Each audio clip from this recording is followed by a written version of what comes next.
Ngeles, Tengku Zul tak mau jabatan duniawi. Wah, Sekjen MUI bukan jabatan ya? Ditulis oleh Ekhardi di siwa.com. Tengku Zulkarnain mengaku pernah ditawari jabatan oleh sejumlah rezim yang berkuasa di Indonesia.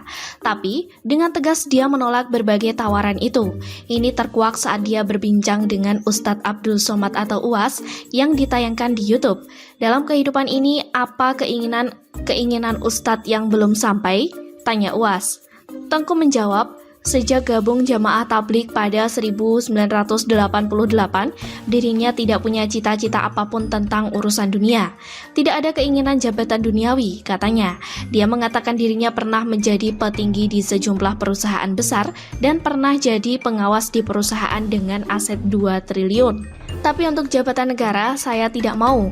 Meskipun ditawarkan itu, Zahabibi saya ditawari zaman Ibu Megawati, Bapak Taufik Emas langsung menawarkan kepada saya. Kemudian di zaman Pak SBY juga ada tawaran dari beberapa pejabat lah, tapi saya tidak mau. Zaman ini pun ada tawaran sebenarnya, tapi saya menolak mentah-mentah karena gak mau dari dulu, katanya. Tengku Zul menegaskan dirinya tidak mau ikut di pemerintahan. Untuk dunia tidak ada makan sepiring kok. Saya sudah keliling 36 negara dalam berdakwah. Ini keputusan batin bagi saya, katanya. Begini ya, ini adalah contoh orang yang ngomong tapi nggak pakai mikir. Jadinya ngawur dan tidak nyambung. Tengku Zul mengatakan dirinya tidak menginginkan jabatan duniawi. Untuk jabatan negara dia tidak mau. Sedangkan dulu dia mengaku pernah menjadi petinggi sebuah perusahaan besar. Dia juga mengaku menolak mentah-mentah di rezim sekarang. Ini cukup membingungkan.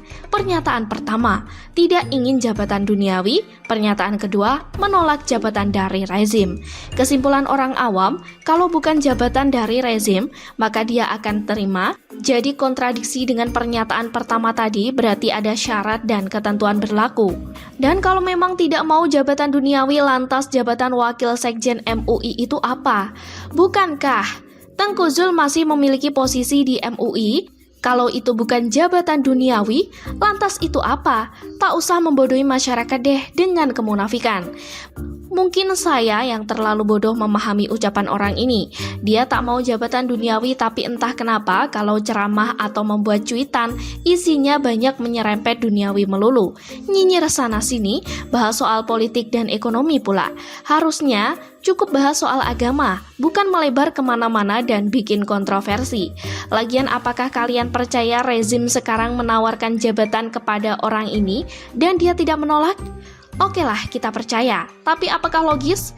Coba lihat saja cuitan di Twitter. Banyak yang aneh, konyol, dan terkesan bodoh. Salah satunya soal rudal yang katanya mengarahkan Tegak Lurus menuju calon ibu kota baru. Dalam beberapa kesempatan, saya juga melihat banyak rezim yang membahas cuitan orang ini dengan data dan fakta yang logis. Bahkan beberapa kali dia mencuitkan sesuatu yang tidak benar. Bukan sekali dua kali, dia sembarangan share sesuatu yang tidak benar. Tengku Zul ini dalam banyak kesempatan tidak secerdas seperti kuar-kuarnya selama ini.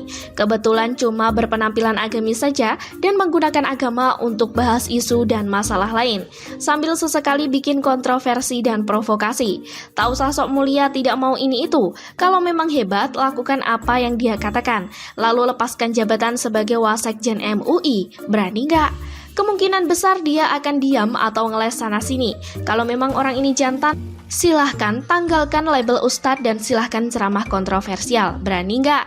Besar kemungkinan dia tidak berani. Cuma berani berlindung di balik jabatan agama dan label ustadz. Bebas komentar dan kasih kritik, bahkan bisa membuat kontroversi dan aman-aman saja. Kalau sudah jadi masalah, bisa teriak kriminalisasi ulama. Betul nggak? Tapi bagus juga lah dia menolak tawaran jabatan dari rezim ini. Yang waras pasti tidak akan rela orang ini masuk dalam pemerintahan. Mau jadi apa coba? Cuma bisa kuar-kuar sembarangan tanpa mikir. Kita dukung orang ini konsisten tolak jabatan negara. Lebih baik kayak sekarang aja menjual kekonyolan biar tetap eksis. Bagaimana menurut Anda? Sekian dulu berita hari ini, jangan lupa di like, komen, dan subscribe agar Anda tidak ketinggalan informasi menarik dan terupdate lainnya dari channel Daily.